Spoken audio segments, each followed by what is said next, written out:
We are back.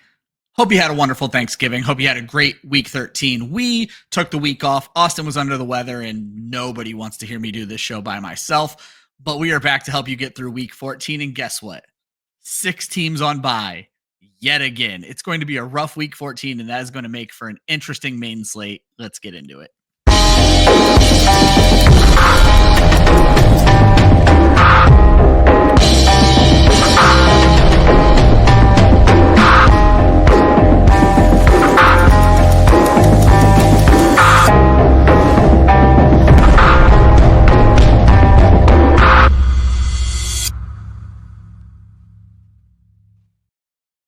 What is up? Week 14 in the NFL.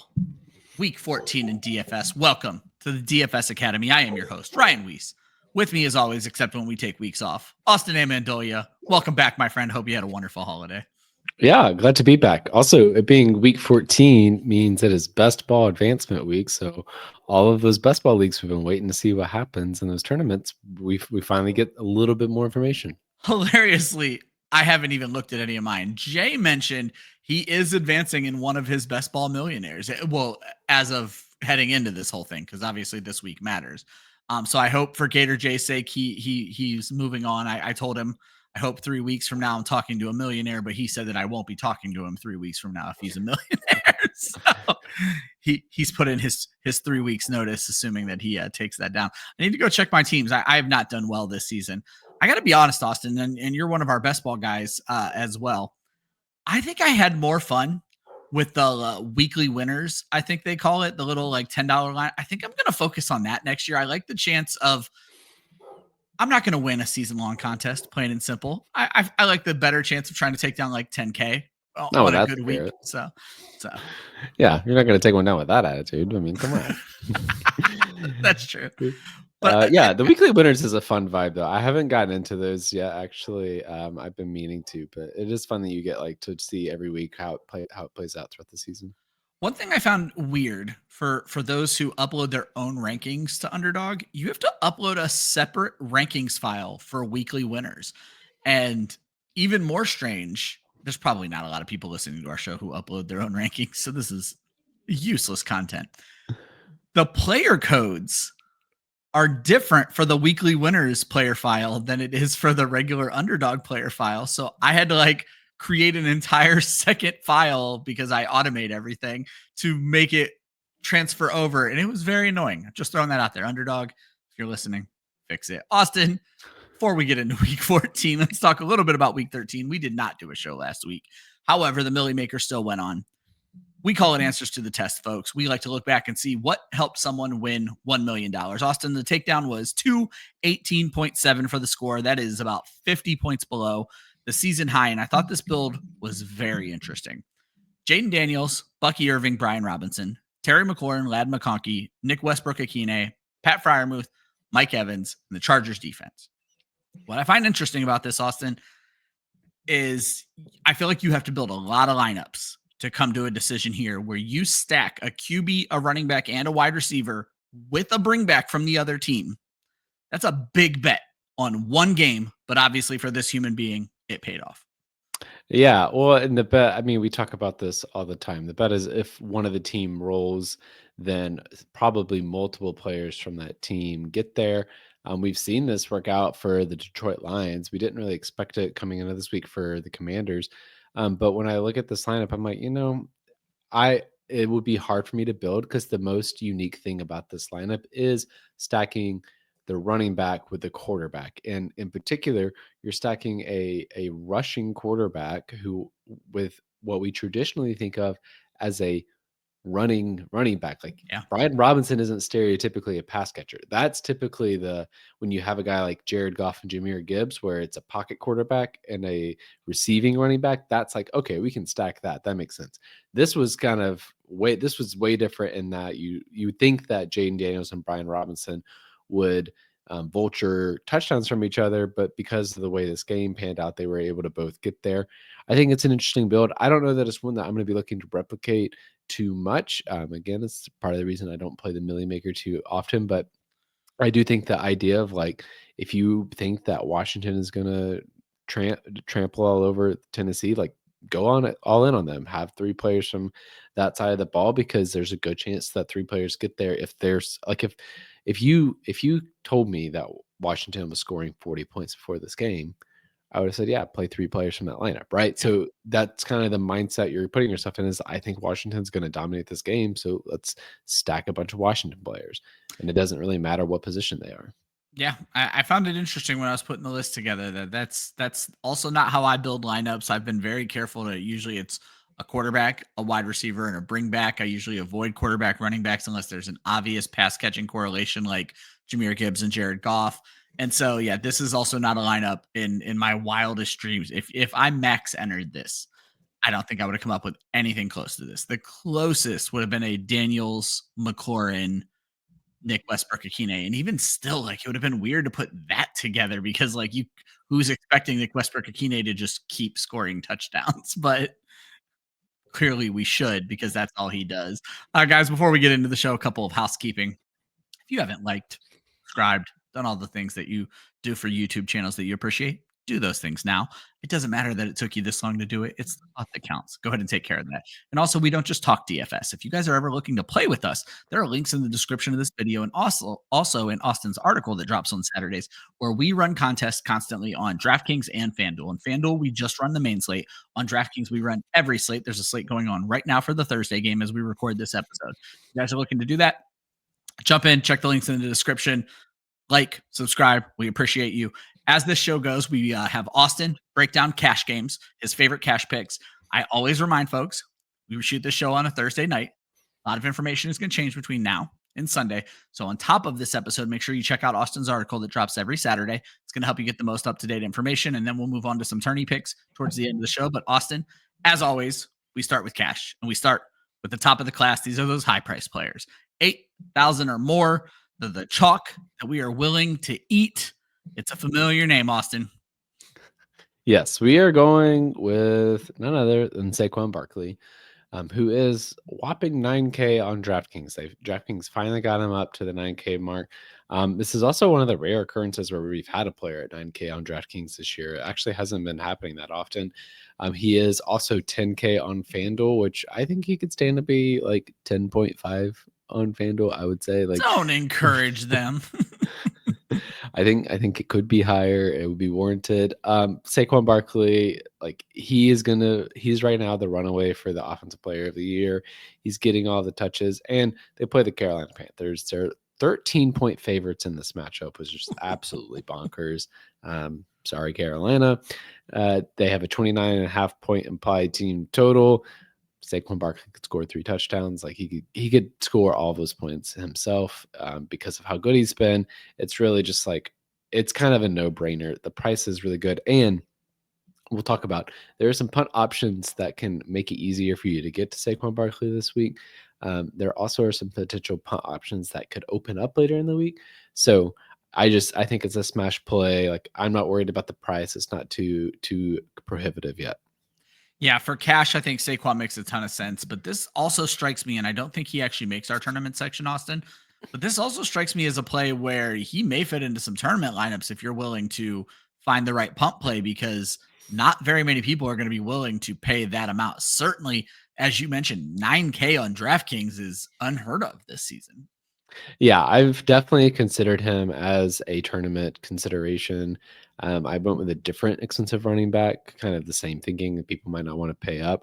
But I think that Barkley could also be really good in tournaments. He might be a little bit chalky, like maybe 15 to 20% rostered in tournaments, but I think it's worth it because if he scores 30, 40 points, he's going to be the key to the slate. And it's something we've been talking about that. For novices, which even though I do rankings, I still consider myself, there are things I learn about DFS every day, usually just from talking to Austin. Don't go into a Milli Maker lineup thinking your entire 9-person lineup needs to be different. That is not the case. And sometimes there's what we call good chalk. Saquon Barkley is good chalk. He is about as safe a play as we're going to see this week, Austin. Yeah, I totally agree with that. Moving on. We do all the players by price tiers. This is the $6,000 to $8,000 tier. We call it the band nerds. These are the folks who spend a little bit too much time with their instruments to be considered top of the class. It's the $6,000 to $8,000 play. Austin, I got to admit, I'm worried about this team this week, but this guy is being heavily targeted. So. Yeah. So first off, I do want to flag. I typically give 2 players for this segment, but because of the nature of the slate, I'm actually only giving 1 player this week. Interesting. It is Drake London. I'm going to talk a little bit about why on the context of the slate. There's a lot of cheap option this week. There's a lot of players in the like 5K range that I really like. There's some running backs in that range that could be really interesting on this slate. So I actually am leading a little bit more heavily into some of the players that are 6K and below, which will enable me to pay up for Saquon Barkley. Also, there's another running back that you will hear me have in my cash lineup that I'm going to play against Ryan this week, who I can also fit in my lineup because of how cheap some of the other guys are. But Drake London, he is 64K on, or 6,400 on DraftKings, 7,900 on FanDuel. He's coming off of a 16 target game, which is absolutely wild. I did not know he was targeted that much in that game. Yeah. It was a bummer because I was like, get in the end zone, please, because I had him in a tournament lineup on Underdog, and it would have been great if he could have done that, but whatever. It's just the target volumes there. And Minnesota has actually been like not great against opposing receivers. They've been better in recent weeks. They've allowed the 10th most points on the season, or not on the season. Since week 10 to receivers, they've allowed the most points on the season across the season to receivers. So it's a pretty good spot for him. Yes, there's some concern with the offense. Kirk Cousins can't really move around, but the target volume's there. And I don't need Kirk Cousins to throw to our receivers all the time for Drake London to get there in cash. I just need him to do it like 8 or 9 times to Drake London, and we'll be good. That's fair. Yeah, I guess there are going to be more people who maybe overthink it than underthink it. And I think what you said made a lot of sense, because my concern is I've watched the Falcons pretty intently for the last 3 weeks, and that offensive line combined with Kirk Cousins' inability to move is rough in the passing game. But you're absolutely right that we don't need Kirk Cousins to be upright. We barely need him to be healthy. We just need someone to be getting the ball to Drake London. And clearly the offense is designed to do that, because the matchup is great, certainly in the secondary, but Minnesota's front 7 is not bad either. So that's going to be an interesting game. And Austin, right now, my inclination is to stay away from it. I'm not saying you're wrong here. Take the volume.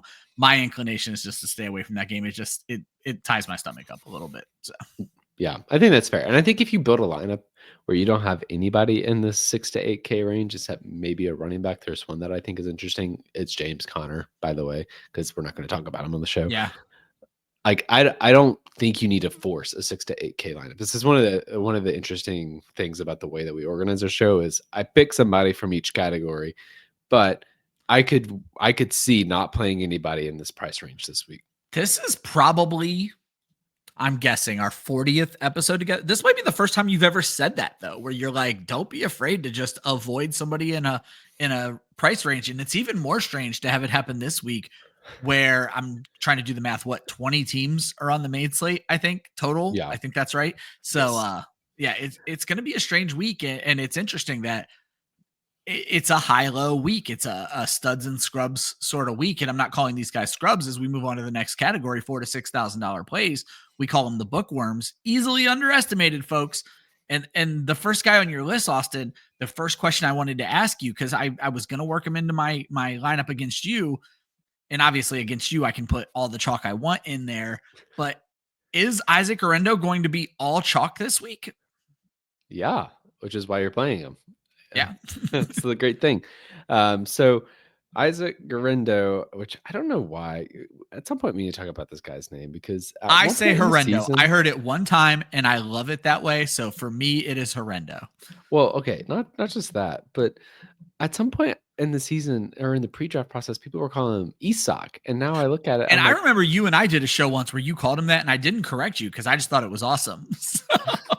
So I don't know how to pronounce his name. Well, however you pronounce it, much like our years of Travis Kelce, you're just going to get us yelled at in the chat. But hey, comments help. So if you guys want to yell at how I pronounce Isaac Horrendo or Isak Guerendo, however you guys want to yell at us, to put comments in there right now to help the algorithm be like, hey, these guys need more eyes on them because they don't know how to pronounce player names. Austin, take it away. Yeah, I will welcome that. So the San Francisco running back, Isaac Guerendo, $5,400 on DraftKings, 52 on FanDuel, which is also bonkers, the fact that he's that cheap on FanDuel. And yeah, he's probably going to be like, I don't know, 80% rostered in cash. When I was doing my rankings today, I scrolled. I couldn't find him because of how far I had to scroll because I didn't think he would be that far down in the rankings on FanDuel. I agree with you. I was taken aback by how cheap FanDuel left him this week. And yet Jordan Mason is still like they, and again, well, no, they would have known this for their rankings, right? No, it was the Sunday night game. Yeah. Well, they don't release them until like Monday morning. Yeah, so they should have known something. Like I said, it was strange to me as well. I'm sorry. I keep interrupting you on Mr. Guerendo. Yeah. No, you're good. It's just essentially like eat the chalk. Like it's going to be a free square and it enables you to pay up elsewhere. He's going to be the number one running back. Like he's going to get the touches. Kyle Shanahan just can't help himself. He's like, yeah, I got one running back every week, right? That's all that they give me. He hasn't heard of running back by committee yet, which, I'm not complaining about because it's nice for fantasy football, but I don't care how high Guerendo's rostership gets in cash contest this week. I'll be playing him. Another person that I'm going to be looking at this week is Jakobi Meyers, who I don't know. Do we talk about him every week? Because I definitely either talk or write about him every week. And you know what? At this point, it's absolutely fair. Since Davante Adams left that team, Jakobi Meyers deserves to be talked about every week. So yeah, I felt this way. Whatever. I'm on a victory lap a little bit. I felt this way coming into the season. I was like, why is Jakobi Meyers? I think he was like in the wide receiver 40 range might even been further back this year. So. Yeah. And in like best ball drafts, I'm like, this guy was really good at times last year, even with Davante Adams in the offense. Now it's just gotten even better. Past 2 weeks, he's had a 15 target game and an 11 target game. He's the number one receiver outside of Brock Bowers. It's a very condensed target tree. And the matchup is fine enough. They're playing the Tampa Bay Buccaneers, who have been okay in recent weeks against receivers. They've allowed the 8th most points.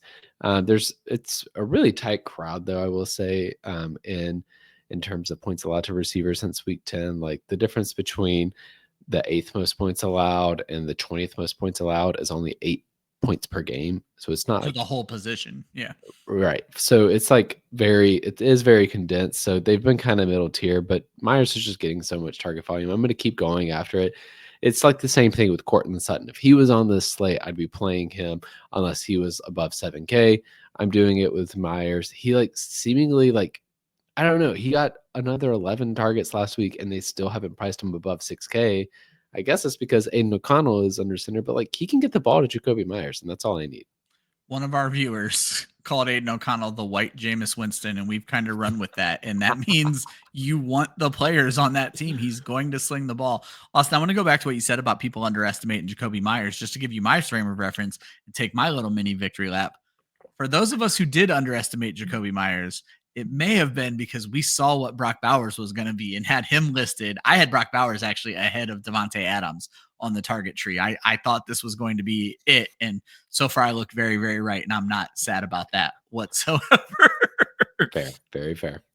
And as Austin mentioned, this is a nice week for pump plays. We call this section C's get degrees. We're talking sub 4K players. And normally Austin only has one of these guys, and it's almost always a tight end. Sometimes he fits in a defense. Austin, you have 2 of them for us this week. I do have 2 of them this week, and I also have a defense at the punt play because you always have a defense. So absolutely, really, I'm punting in three places this week. But first, we have Sterling Shepard, who is 4K on DraftKings, and he is 5,400 on FanDuel. He is the wide receiver too.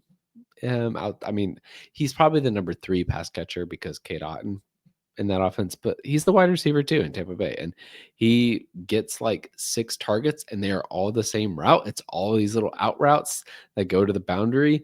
Eventually he'll score a touchdown doing it, I'm convinced. That's really all I need though, is those 6 targets. If he can get 5 catches and 50 yards doing that, sure, we're good. And Vegas, not good against the pass game. Tampa Bay loves to sling the ball around. Vegas is pretty good against the running back position. So I like the idea of Sterling Shepard just racking up the volume. Tampa Bay and Vegas will come back up later in this show, but for cash purposes, I like punting with Sterling Shepard. Really cheap, good target volume. Yeah, it's so funny you say that because I noticed the same thing with Sterling Shepard that they were running him those out routes. And my first thought was they know how bad his knees are and they just want to make sure he gets out of bounds on every play to stay healthy because the Tampa Bay Buccaneers cannot afford to lose another wide receiver this season. Yeah, that is true. The other guy I have, though, is Pat Freirmuth, who we talked about a lot on this show earlier in the season, and he's coming back around. He's $3,800 on DraftKings, $5,500 on FanDuel. His target volume has also been pretty nice in recent weeks. Obviously, he had that great touchdown last week. I'm not necessarily betting on that. Touchdowns are really hard to predict from week to week. But over the past 2 weeks, he has a 7-target game and a 4-target game. It's been up a little bit of a tick. He started off the season really consistent with at least 4 targets in every game, and then kind of dropped off for several weeks, only getting 2 or 3 per game. But then recently, it's bounced back up, and it's helped this offense, particularly last week when they scored a whopping 44 points. I think this is going to be an interesting game too. It could be a low volume game because of the nature of these two teams playing in cold weather. But when Pittsburgh played Cleveland a couple weeks ago, Pat Freirmuth had 4 catches on 4 targets for 59 yards. That's plenty at this price range. And hopefully it won't be snowing this time, so it'll be even easier for him to get catches. Yeah, if you guys have followed this show for any period of time, you know that Austin's punt play at tight end almost always lines up with, once again, my stream of the week, Pat Freirmuth. And Austin, hilariously, we didn't get a chance to do the show last week. Freirmuth is my first, I think, back-to-back stream of the week because he smashed last week and nobody added him in redraft. And so I'm like, okay, if you guys are going to give me this, I'm going to keep taking it. And in my article, I wrote almost exactly what you just said. I think the floor is so safe at 9 to 10 points. And then if he finds the end zone, all of a sudden it's 16 points and he's almost tripling his cost at that point or quadrupling his cost at that point. So I like the play on Pat Freirmuth as well. Again, the intersection between your punt plays and my streams of the week never ceases to amaze on this show. So yeah, the process is just so similar. You look for the guy that nobody else seems to want, and there you go. You have a great pick there. Yeah. All right, guys, that's going to wrap up the cash section of the show, but that is not the end of cash here at Club Fantasy. Again, it is Thursday. Things are going to change between now and Sunday. Austin drops an article every Saturday morning after he's got the chance to see all the injury reports, after all the new information is out. That is going to give you the most up-to-date information. You're going to see a lot of players that you heard about on this show, but you're going to see even better plays that you didn't. He always makes sure there's enough for you to start an entire lineup with his picks. So make sure you guys are checking that out Saturday morning. But we're going to move on to the tournament plays now. And again, I like to remind you guys in the middle of the show, if you want to play DFS with us, there are links in the description of this video. There are links in Austin's article that drops on clubfantasyffl.com where you can jump into some contests with us on DraftKings and FanDuel. $2 contest. We're not going to make you rich, but we are going to give you some bragging rights because we do announce the winners on this show every week. But Austin, it's time to talk on to the big tourney plays. And in this section, Austin and I are going to each give you plays that we like and kind of defend our plays. And Austin, the guy you have is the guy I had. And I was worried about the chalkiness. But then I started thinking about other things, so I'm going to let you talk first, and then I'll bring my point up if you don't make it. So talk to me about your favorite tourney quarterback this week. Yeah, so right now I'm looking at Baker Mayfield, and he's going to be, I think, one of the quarterbacks that I go with. I usually build 3 tournament lineups a week on DraftKings, so I think this will be one of them. The game environment is pretty good. Tampa Bay has the 5th highest implied team total on the week. On the slate, I believe they're coming in 3rd because Detroit's playing right now while we're recording this, and Cincinnati is on prime time. So they're only behind Philadelphia and Buffalo in terms of implied total. And like I mentioned earlier and alluded to, the Las Vegas Raiders have been pretty good against the running back position. They have allowed the 3rd fewest points per game of any team on this slate to the running back position since week 10. They have, however, been not so good against quarterbacks and receivers. They've allowed the 4th most points to the receiver position since week 10 and the 6th most points to quarterbacks since week 10. Tampa Bay likes to pass the ball. They will pass the ball to the running backs a lot, so you can still play Bucky Irving if you want. I think that's an interesting way to attack this, but there's going to be enough pass volume, I think, that Baker Mayfield can get there. If he scores 3 touchdowns, 300 yards, he's going to be pushing towards optimal. He's only $6,400 on DraftKings too, which weirdly makes him the third most expensive quarterback on the slate because all of the great quarterbacks are not on this slate, except for Jalen Hurts and Josh Allen. And so he is going to be relatively expensive, and he might be chalky because there's not some of those other guys on there. But I'm willing to, help play into the chalk a little bit with my quarterback, and I have some ways that I think I can get different elsewhere. I just think it's going to be a good play, and I think that this game could go overlooked because people will see the Las Vegas side of it and be like, Las Vegas isn't going to push Tampa Bay, but Tampa Bay almost just lost to the Panthers, so like, maybe they will. Such a good point. I'll probably end up in my tournament lineups at least creating one with Baker as well. So that was the first point I was going to make, Austin, is I did not realize as I was digging into this slate how interested I was in Las Vegas versus Tampa Bay. Baker Mayfield. You have Bucky Irving. If Bucky Irving ends up missing, I think Sean Tucker is the punt play of all punt plays. I was telling somebody about that today. On the other side, you have this Sincere McCormick kid that if you can hear the right people are out, he's dirt cheap as well. The Jakobi Meyers, the Brock Bowers, the Cade Ottens, the Mike, like so many plays in this are super interesting. Whereas if before the season, if Minnesota, Atlanta would have been the most interesting matchup to me. And I just told you, I don't want to touch that, but man, give me every play in Las Vegas, Tampa Bay. My concern, Austin, was the chalkiness. And again, we've talked about good chalk, bad chalk. And I do think Baker's good chalk. But where I talked myself out of Baker was I could also see this becoming more of a running game. And interestingly enough, I could see the exact same thing with my quarterback pick. And then where I chalked myself back into Baker, Austin, was the questionable tag. Because I think that's going to scare some people off as well. Even though Baker's a baller, I've had multiple people bring up to me this week, he went into last week's game with like a thigh or a quad injury and then came out with like a back injury. So like he keeps getting more hurt. Baker Mayfield is not sitting at any point while the playoffs are on the line. It's just not going to happen. So I see the pro and the con everywhere on Baker. So I don't know how I feel about playing him yet, but I'm definitely going to build a lineup with him. Yeah. Well, I was going to say the thing too about the injury tag at this point of the year, like everybody's kind of questionable, right? Very like fair. You got to dig a little bit further. We're at week 14. People are just playing through stuff left and right. There's probably undisclosed stuff that we don't even know about that is happening. Like I've heard rumors that Aaron Rodgers has been dealing with injury throughout the season. Oh yeah. Well, there was that rumor 2 weeks ago that they were going to pop him on the IR when nobody even knew he was hurt. So that was a weird one. There's random stuff that pops up. So I mean, I will keep an eye on the injury report, but if he's playing, like you play him. Yeah.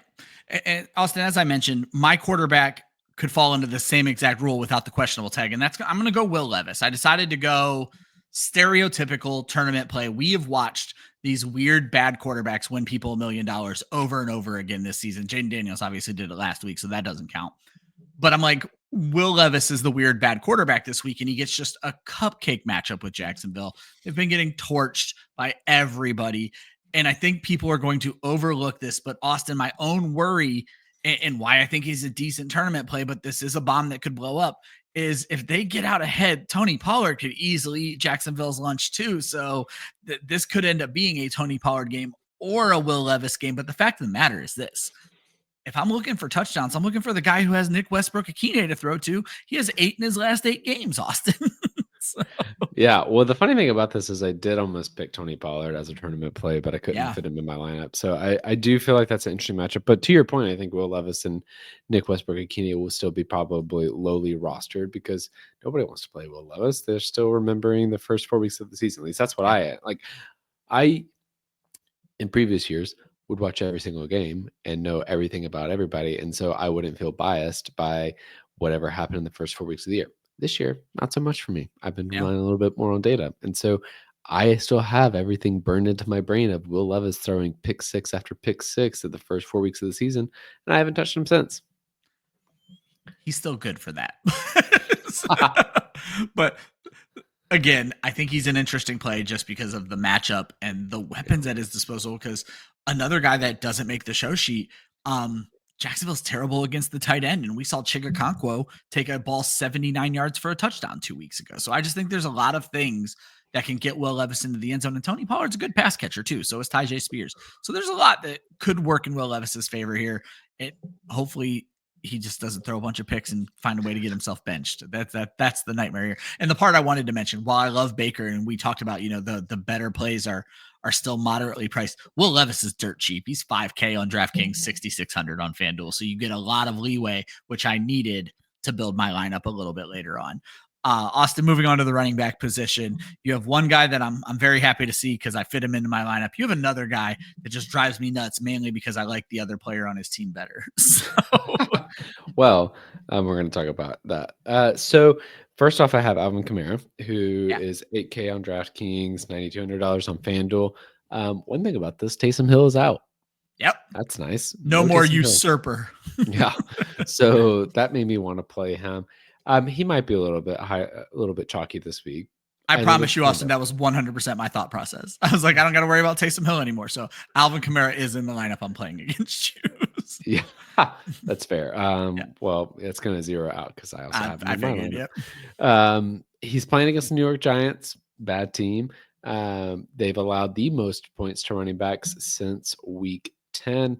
And that's kind of it. Like, it's going to be all Taysom or all Alvin Kamara, no Taysom Hill, which is going to, like, we've seen Kamara get like 30 touches in a game where they don't have a good quarterback. They don't have good pass catchers.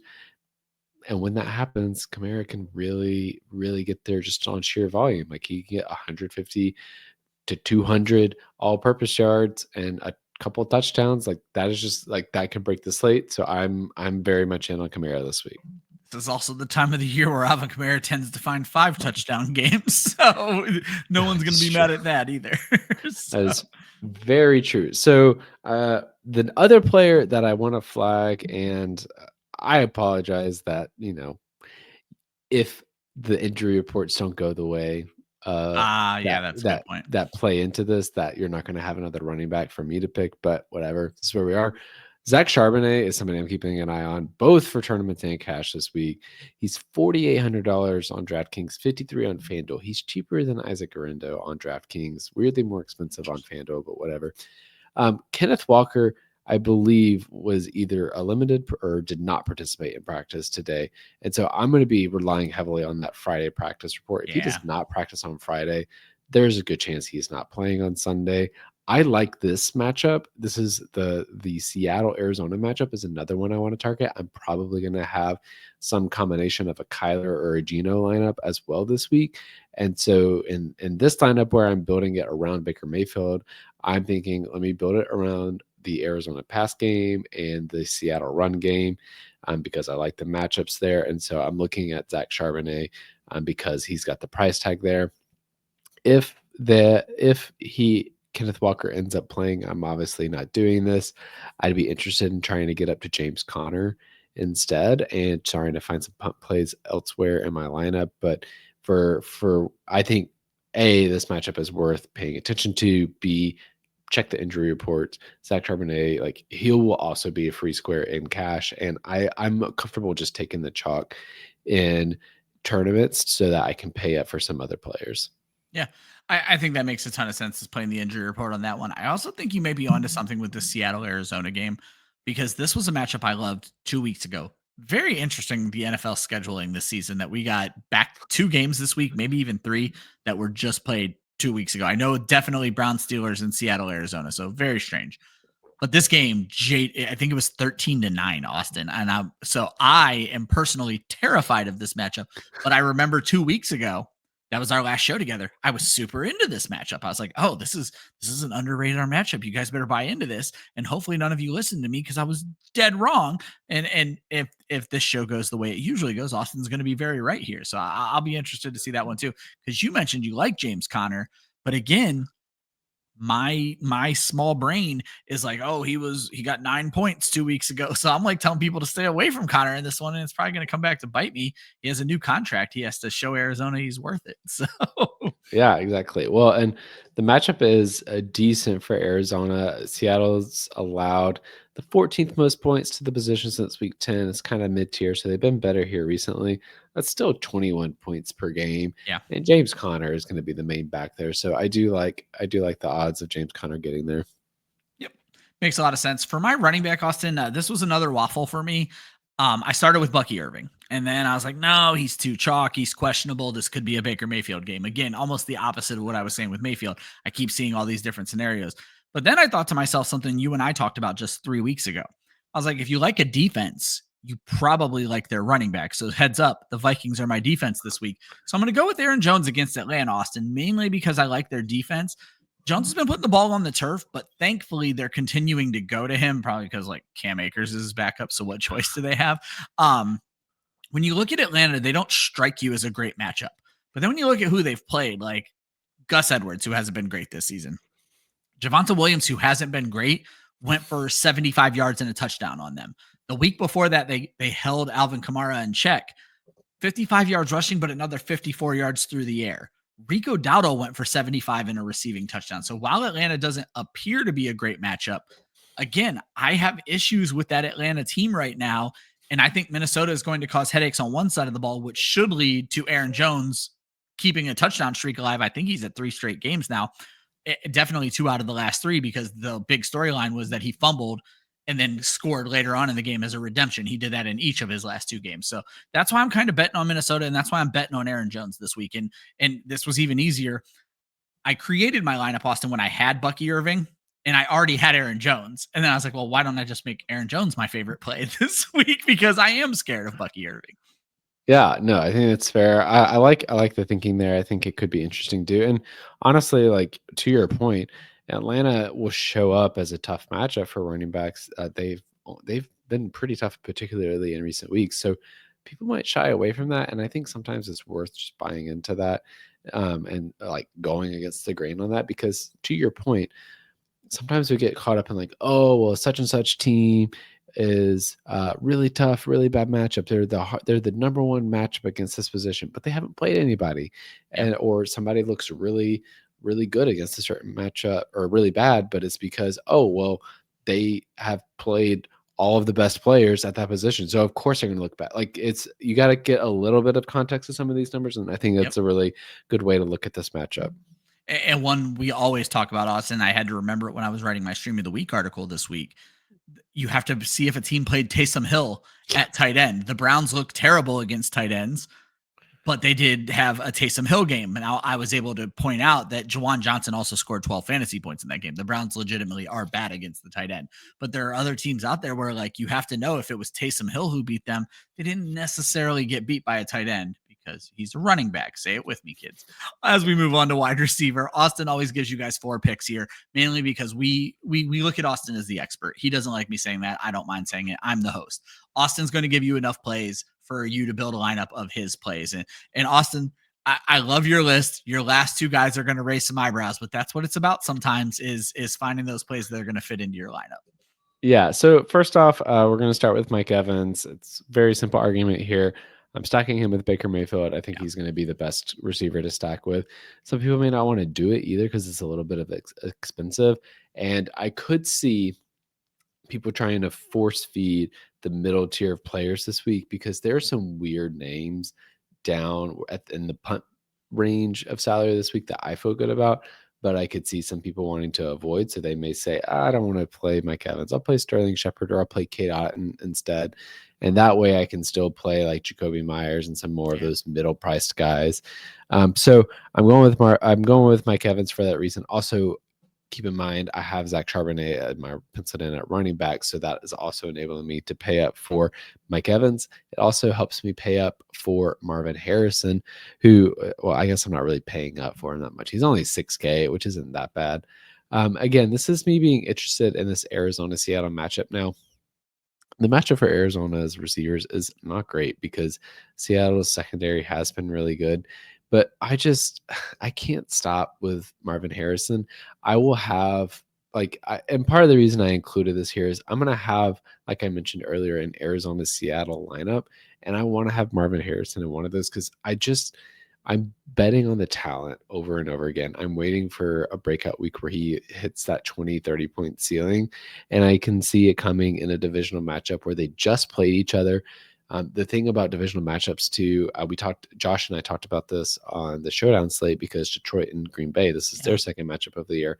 they don't often go the same way 2 times in a row, because you see the team and then you make adjustments the next time you see them. That's why divisional matchups are so random and they can vary from game to game, is because there's such familiarity with the team. So if Arizona comes in with some adjustments and they're able to get Marvin Harrison open, this could get really interesting. You alluded to my last 2 picks. I was just going to add that makes a ton of sense. And I was working on a Dynasty article this week where I said the exact same thing. We know who Marvin Harrison is, and he hasn't shown it yet. And I'll be really interested to see when that breakout happens in a division game. It makes a ton of sense. So, yes, exactly. You mentioned my last 2 picks. They are a little bit off the wall. First is Ray McLeod. This is just because also he's been really efficient when he gets targeted. He's getting targeted down the field. He's also been a great yards after carry receiver this year for Atlanta. I am very interested in going to the Atlanta-Minnesota matchup this year, and I am probably going to build a lineup based around that lineup. I'm debating whether or not to have Kirk Cousins in it as my quarterback for that one, or if I'm going to go with Sam Darnold. I'm not mad about it either way, because I think people are going to react the way you are and say, I'm not playing this matchup. I'm not touching Atlanta this week. Are you kidding me? Kirk Cousins just threw 4 interceptions. I don't care how many interceptions he throws. It's the Jameis Winston rule. If he can get the ball to his receivers and it causes back and forth affairs and he's able to still pump out a bunch of volume, great. That's all I need. So I'm going with Ray McLeod for those reasons. I wanted to get a little bit of access to this game. It's also 2 teams that are pretty good against the run, statistically speaking, bad against the receivers. 3 weeks ago, I would have been all in here, Austin. I would have been like, yes, this is my favorite match. I just have watched Kirk Cousins very intently these 3 weeks, and I'm terrified. Build your lineup with Darnold, not Cousins. Michael Penix may finish this game. No, this is why you don't watch the games. No, that's fair. That's a good point. Yeah, I'm learning way too much now. No, I do. I see where you're coming from. From a football perspective, I'm so ready to see Michael Penix, honestly. Yeah. Okay, my other one, this is the one that's really going to raise eyebrows. Honestly, he might be a cash play too. It's David Moore for the Carolina Panthers. And you might be like, who the heck is that? I thought they traded away DJ Moore. No, this is David Moore, who, believe it or not, has been in the NFL for a minute. He's been in the NFL since 2017. He was with the Seahawks for a while. He has in his past 2 games, he has been targeted 10 times and 9 times. I don't know what is happening in Carolina right now, but he has some kind of connection with Bryce Young. And I'm just going with the volume. And I think in some ways he can go overlooked. Yeah. In a lot of ways, he's going to go overlooked. The Philadelphia secondary, pretty good. Their defense is good. This is going to be a tough matchup for Carolina. But I needed a punt play, and I like the volume that he's getting at $4K on DraftKings. So it's really about freeing up some salary for me to do some things elsewhere in my lineup, because I also am kind of paying up a tight end. Yeah, I think that makes a ton of sense, that on DraftKings specifically, where we really focus on the PPR aspect of things, you want the guys with the high volume. It's exactly why I'm about to tell you my first wide receiver is going to be stack Calvin Ridley on DraftKings with Will Levis, or stack Nick Westbrook-Ikine on FanDuel. In Austin, it's the exact opposite of David Moore. And that's, we know Westbrook-Ikine can likely score a touchdown, but he's going to do it probably on 3 targets. I'd much rather have the guy who's going to get a ton of targets like David Moore at dirt cheap. The other interesting thing is, over on FanDuel, Calvin Ridley's only $100 more than Nick Westbrook-Ikine. If you want to get real cute with a Will Levis in both of his receivers lineup, it's not going to work, but you could at least have a funny meme lineup. So I would say on DraftKings, go with Ridley for the volume. On FanDuel, maybe go Westbrook-Ikine because of the touchdown. But Austin, I don't have to add a lot to my other wide receiver. It's also Jakobi Meyers. And it's, again, people are going to want to stay away from the Raiders. People are likely to want to stay away from this game. But Jakobi Meyers has just had so many targets since Davante Adams has left this team. And you mentioned already, it's a thin target tree. They're not going to their backup wide receivers. And then DJ Turner, who came in to the lineup after Devontae Adams, he went to the IR so they could activate Sincere McCormick.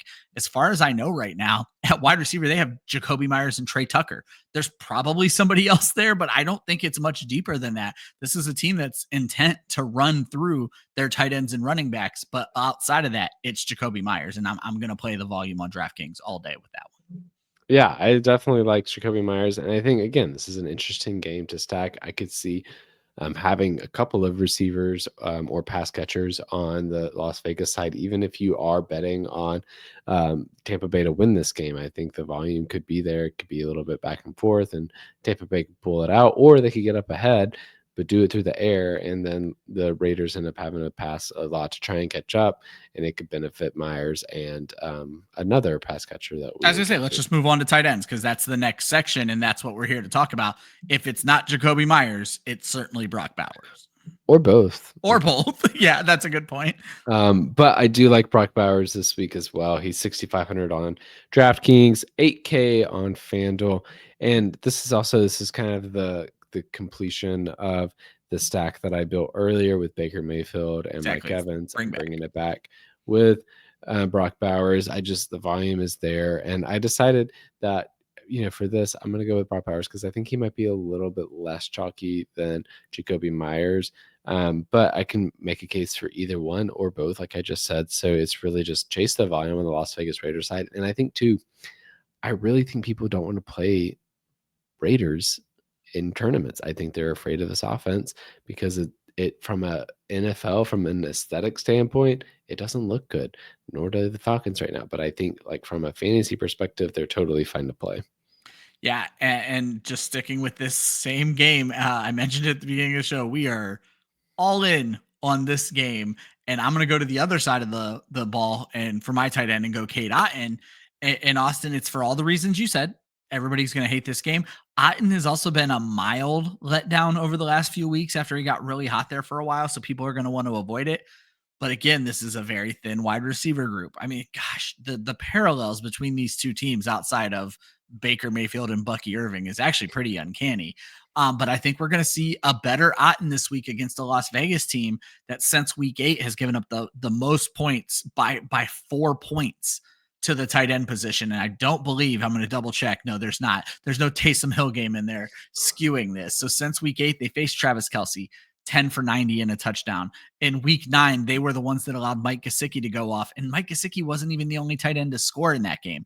He scored 2. Drew Sample scored 1. Jonnu Smith scored 2 on them the very next week. And then Kelce just went another 7 for 68. Oh, and by the way, Noah Gray went for 58 yards behind him.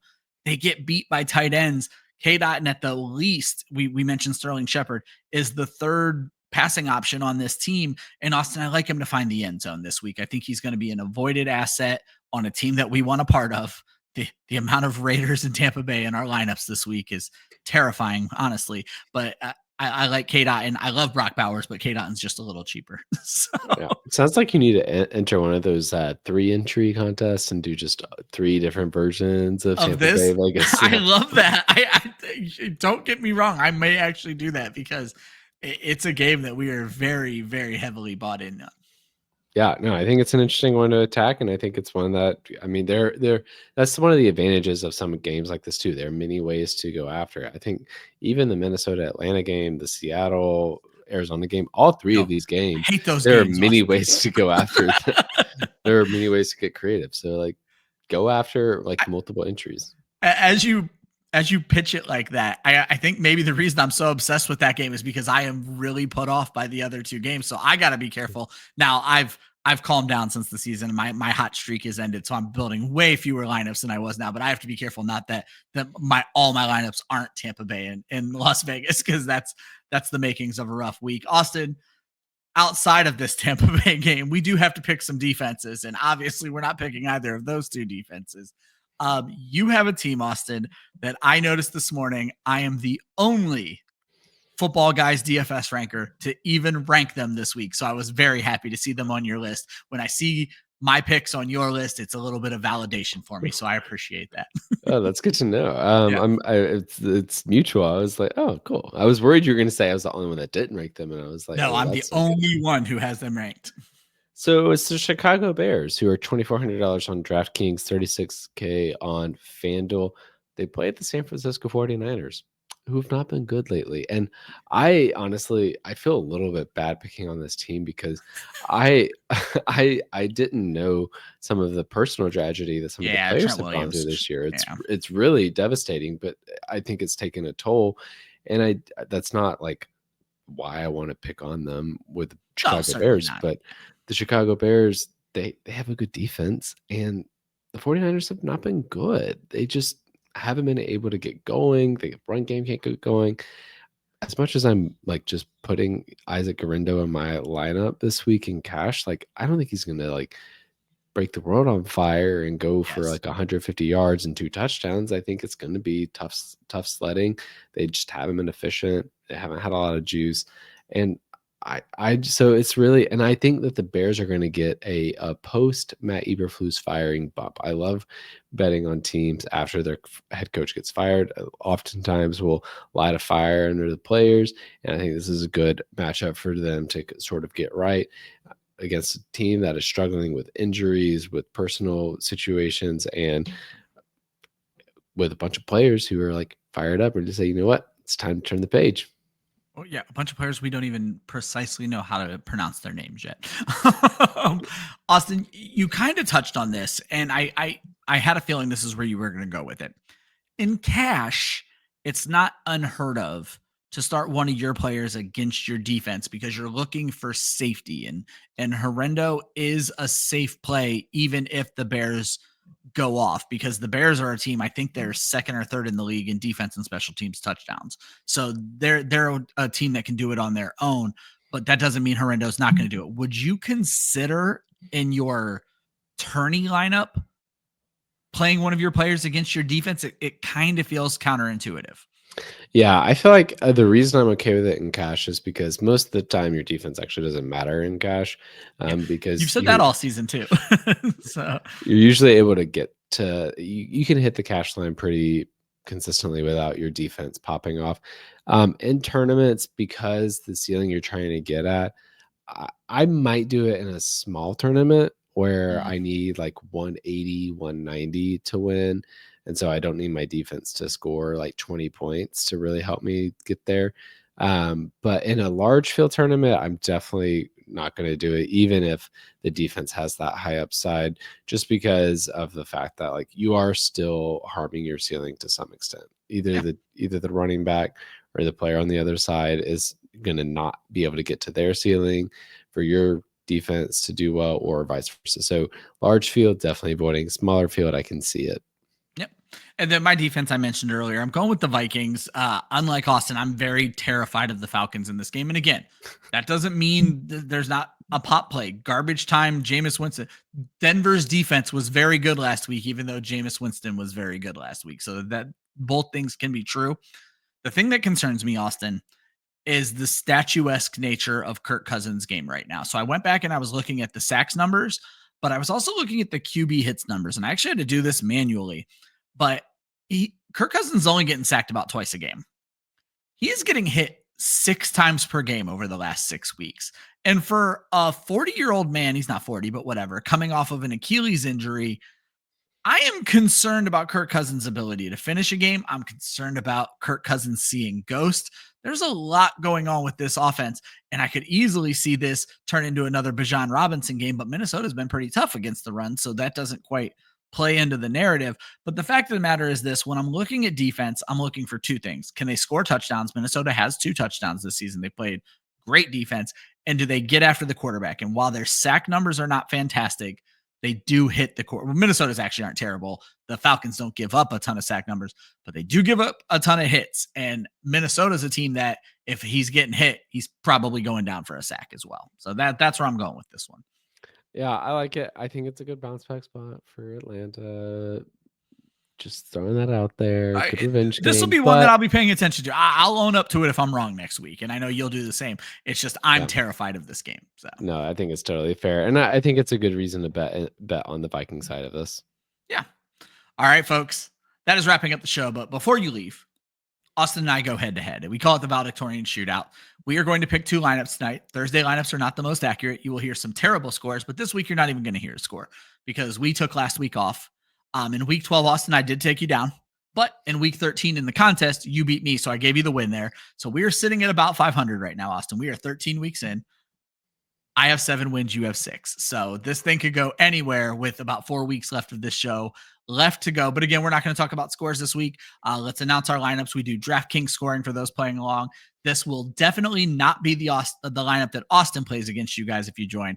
It's almost always the lineup that I will play because I'm going to forget to go change my lineup after tonight. But regardless, you've heard every name on my team except for one, and it's easily explained. Actually, 2, and I just realized what one of my names is here.